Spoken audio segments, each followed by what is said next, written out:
Kasi ang Northville is 10,000 people, 6,000 families. Hindi namin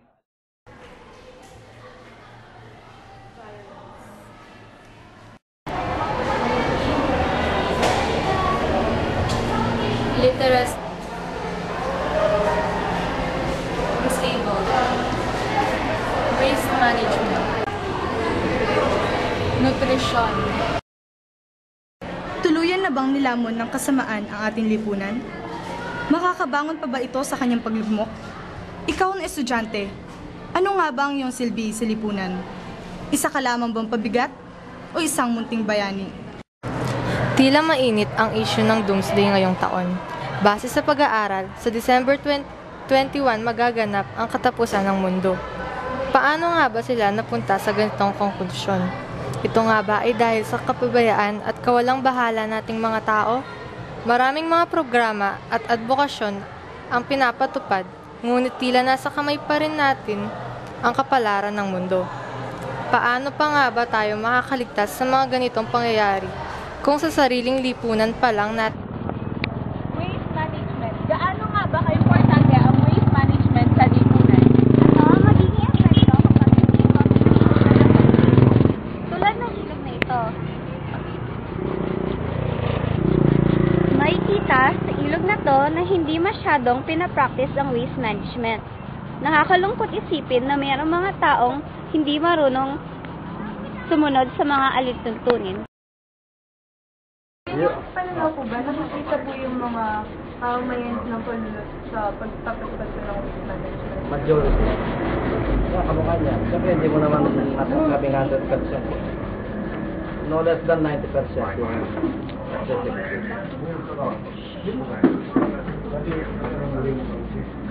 Okay na ba yun? Mga 90%? Karamihan sa mga bata ngayon ay nakakaranas ng malnutrisyon. Ang ibang pamilya ay hindi nakakakain ng 3 beses sa isang araw dahil ito sa kahirapan at dahil na rin sa maruming kapaligiran. Sino nga ba ang may pagkukulang? Ang gobyerno ba o tayo mismo? Isa ang mga reaksyon sa mga problemang nararanasan ng ating lipunan. Halimbawa na lamang ng mga batang ito. Bakit nga ba nangyayari ito sa ating mga kabataan? Sino ba ang nagkukulang sa kanilang mga pangangailangan? Ano nga ba ang dapat gawin upang maiwasan at masolusyonan ang malnutrisyon na mararanasan ng ating lipunan?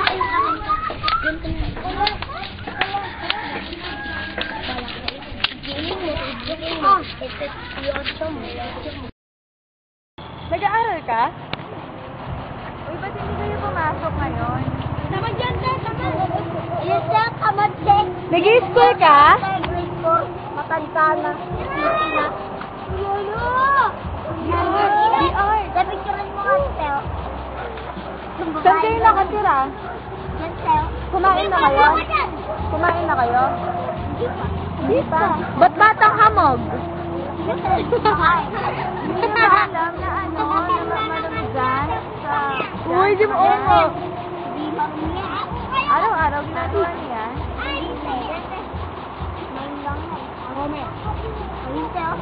Yung batang hamog. Ryan! Teka, yun ipipicturan ka. Alam naman natin na laganap na ang malnutrisyon sa ating lipunan. Ngayon, ating alamin ang panig ng mga magulang ukol sa issue ito. Ano po ang estado ng inyong pamilya sa ngayon? Okay lang, nakaka-arouse din sa araw-araw. Sapat po ba ang sweldo na inyong natatanggap? Minsan kulang kasi yung maraming bayaran sa mga Natutustusan po ba ang pangangailangan ng mga bata?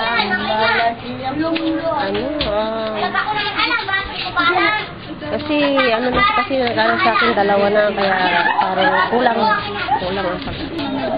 May ginagawa naman po bang solusyon ang inyong barangay para matustusan ang pangangailangan ng inyong pamilya? Oo, kagaya ng feeding program. Kung meron siya yung grade 1 kung meron siyang feeding tuwing Webes. Sabi nila, kabataan ang pag-asa ng bayan. Ngunit sa panahon ngayon, masasabi pa rin ba natin ang ganitong kasabihan? Malaking bahagi ng populasyon natin ngayon ay kabilang sa mababang antas ng pamumuhay. Kaya naman, napipilitan ng iilan na akuhin ang mga responsibilidad na sana hindi pa nila dapat pinapasan. Ang iilan naman ay nalulong sa bisyo at winawaldas ang perang pinagkakagastusan sa kanila ng kanilang magulang. Ang naman namin ngayon ay edukasyon sa barangay Knoxville. Karamihan ba sa populasyon ng mga bata ay nakakapag-aral na? Sapat ba ang bilang ng mga guro sa paaralan? Sapat ba ang mga gamit na ginagamit ng mga estudyante para sila'y matuto?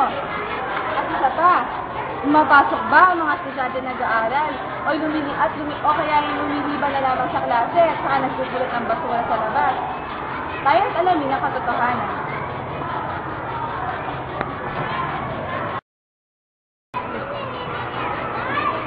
Narito tayo ngayon sa harap ng principal office para maghanap ng kasagutan sa ating mga katampo. Meron po tayo sa Northfield Elementary School, sa North California, Akin na po yan sa naging Barangay Laguna, City of San Fernando, Pampanga. Sa 3 years na yung pag-stay ko dito, isa ako sa mga pioneers. Ang nakita ko dito is, ang naging problema na, nung unang taon, 40 ang teachers, marami ang bata. Nung pangalawang taon, nadagdagan ng teachers, marami pa din ang bata. This year, ang ratio namin is 50 students to 1 teacher.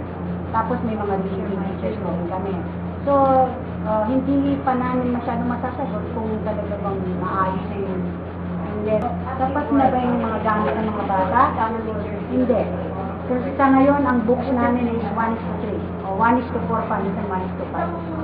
Tapos, kadalasan niya, wala silang glasses, wala silang papel, ang nagpo-provide ng teachers.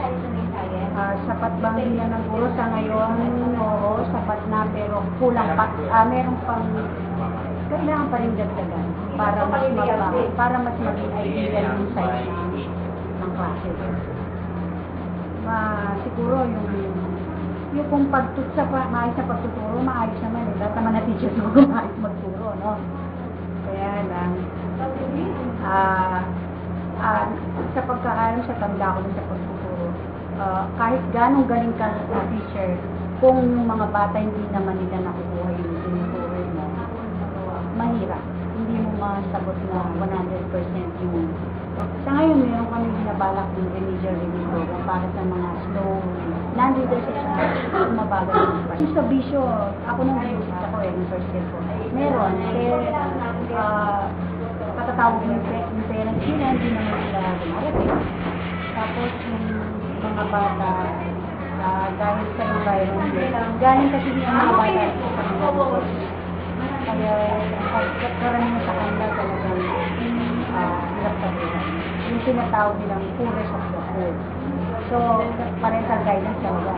Kailangan. Saka, orientation para sa mga parents talaga. Ako yun na nakikita ko. Kasi yung bata, madali na maturuan. Kaso kung yung parent na nasa bahay, hindi niya inasikaso ng mga anak niya, useless lang. Kahit ano pang gawin namin na pagtuturo sa kanila, kung yung mga magulang, hindi sila nagpapalo ka, hindi nila tinutulungan yung mga anak nila, wala din.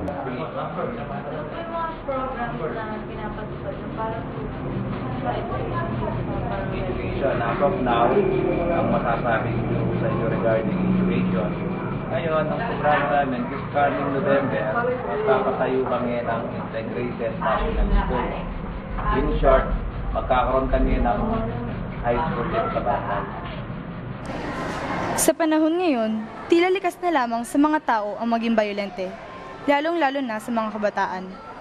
Ayon sa pag-aaral, pataas pa rin ang pataas at tila hindi mapigilan ang bahagdan ng mga kabataan na napapabilang sa mga ganitong kaso ng karanasan. About po sa violence against women and children. As of now, ngayon, siguro mula nung January ka ngayon, mabibilang mo lang ng siguro nasa 3 pa lang.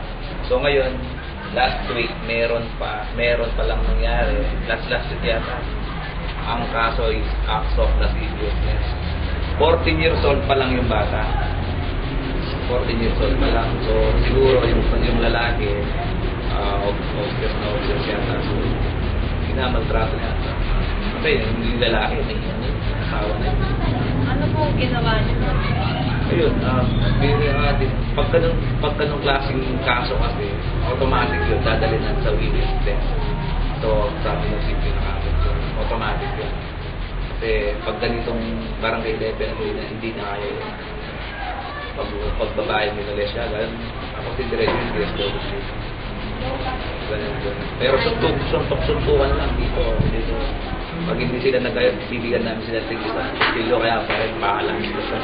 Mataas po ba yung ratio of violence? Oo, actually, dahil sa Northgate.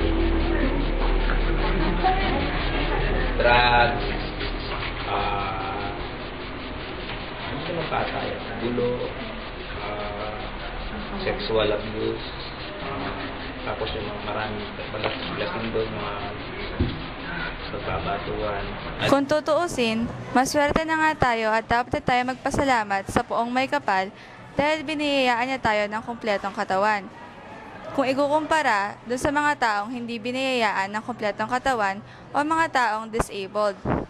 Ngunit tayo ba na mga taong kumpleto ang kamay, daliri, paa, hindi bulag, hindi pipe, may pakinabang ba tayo sa lipunan o nagsisilbit ba tayong pabigat o pasakit?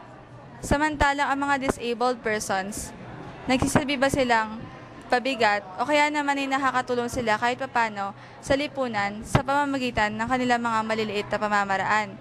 Natutulungan ba sila na maayos sa lipunan at ng gobyerno?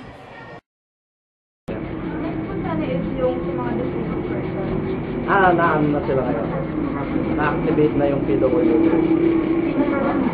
Yung persons with disability.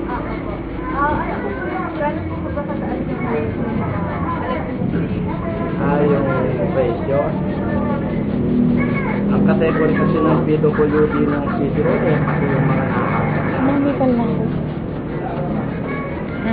not necessary na physically handicapped.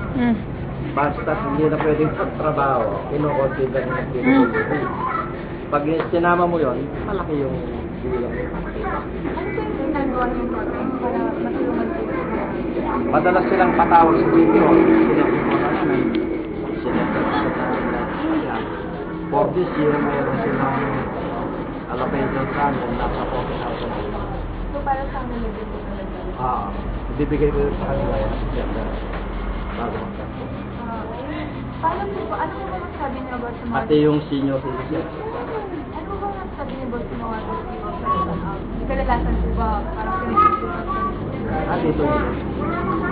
Mali lang yung mga palakad-lakad sa kapsada yung talagang wala na sila. Alam mo na yung mga bata. Usually naman yung iba namang disabled dito. Wala. Paano po ba nakakatulong yung mga disabled person sa lipunan kahit po isa po Nakakatulong naman. Kung hindi man sa barangay, sa pamilya sila. Yung first cousin ko ito, yun ang pinaka-president dito.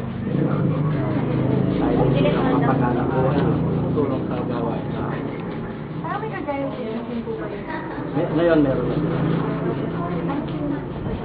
Ang PWD Association of Barangay. Pag PWD, person yung sa kanila, gusto ko lang. Last year, in-organize namin yung meeting ng issue, sinama ko sila doon. Sa City Hall mismo, nung dumating kami doon, ilan lang kami. Walang forum, hindi natuloy yung meeting. Tapos, wala na, nagiging ako ng tawag, wala. Pero this year, naging activity na. Kasi malaki na. Ano po yung ginagawa nila? So, sa ngayon, wala pa. Ang ano nila, tulong-tulong. Sa ano namin, kailangan namin ba na hospital. Naipupan namin na ilalakad namin na gagawa namin ng papel, bibigyan namin yung abstract ng galing sa hospital. Tapos, pag naprobato ni nanay. Sabi, konti ko lang ako. Tapos ikaw pasok. Sa sityo at sa PSW, dito nakakahilig ito.